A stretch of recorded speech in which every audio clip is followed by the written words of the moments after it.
माँ भारती विद्या मंदिर अयारी हरदोई प्रेजेंट। हम सीख चुके हैं प्राकृतिक संख्या या प्राकृत संख्या, पूर्ण संख्या, पूर्णांक और परिमेय संख्याओं की परिभाषा व विशेषताएं।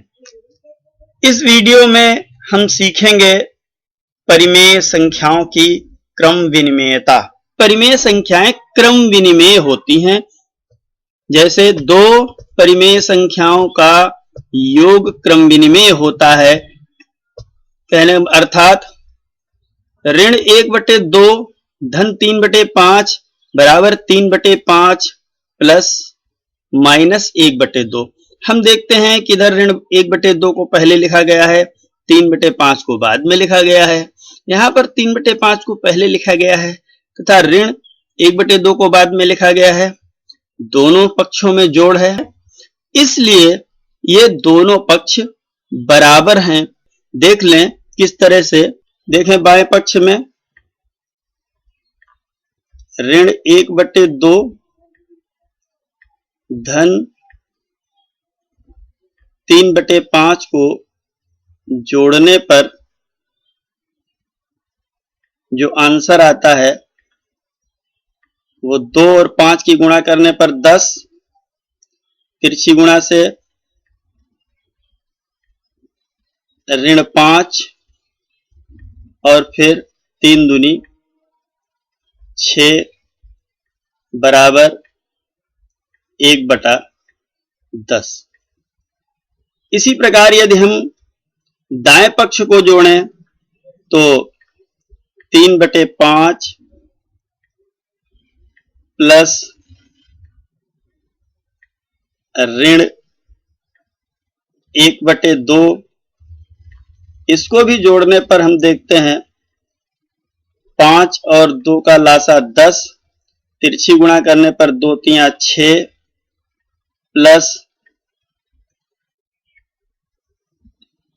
ऋण 5 5 1 5। यदि हम इनको जोड़ते हैं तो इनका भी जो आंसर आता है वो 1/10 ही होता है। तो इससे हमको पता चलता है कि ये जो दोनों पक्ष हैं बाएं और दाएं, इनका आंसर एक है, उत्तर एक है। इसलिए हम कह सकते हैं कि परिमेय संख्याओं का क्रम बदल देने से उनके उत्तर पर कोई फर्क नहीं पड़ता। हम देखते हैं संख्याओं का क्रम बदलने से योगफल में कोई अंतर नहीं पड़ता, इसलिए परिमेय संख्याओं की क्रम विनिमेयता योग में सिद्ध होती है। इसी प्रकार दो परिमेय संख्याओं का गुणा क्रम विनिमेय होता है, अर्थात 3/7 गुणे 5/9 बराबर 5/9 गुणे 3/7। अर्थात संख्याओं का क्रम बदलने से गुणनफल में भी कोई अंतर नहीं पड़ता। देखें यहां बाएं पक्ष में है 3/7 गुणे 5/9। देखें 3/7 गुणे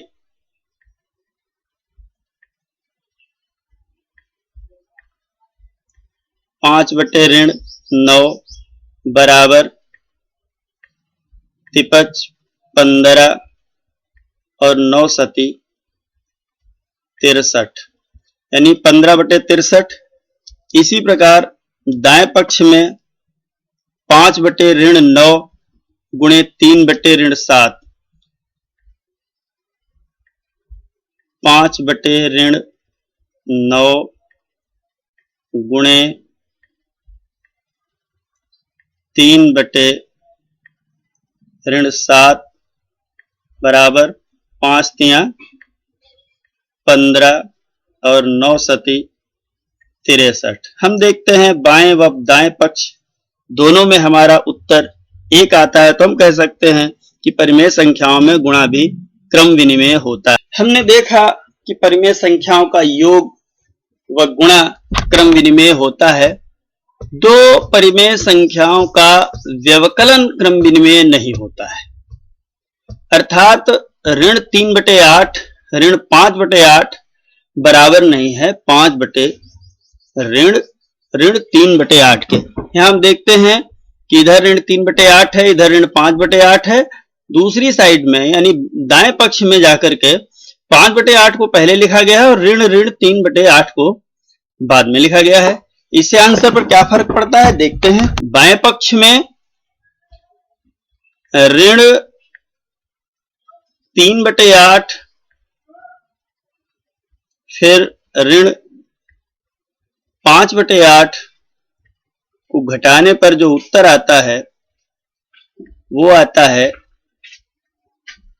चूंकि जब हर समान होता है तो हर जुड़ते नहीं है, इसलिए ज्यों के तो लिखे जाते हैं। तो रहा ऋण 3 और ऋण 5 बराबर ऋण 8। ऋण 5 और ऋण 3 का योग ऋण 8/8 बराबर ऋण 1। ऋण 8/8 बराबर ऋण 1। इसी प्रकार ये बाएं पक्ष में हमारा जो उत्तर आता है वो ऋण 1 आता है। फिर दाएं पक्ष में देखते हैं 5/8 बटे ऋण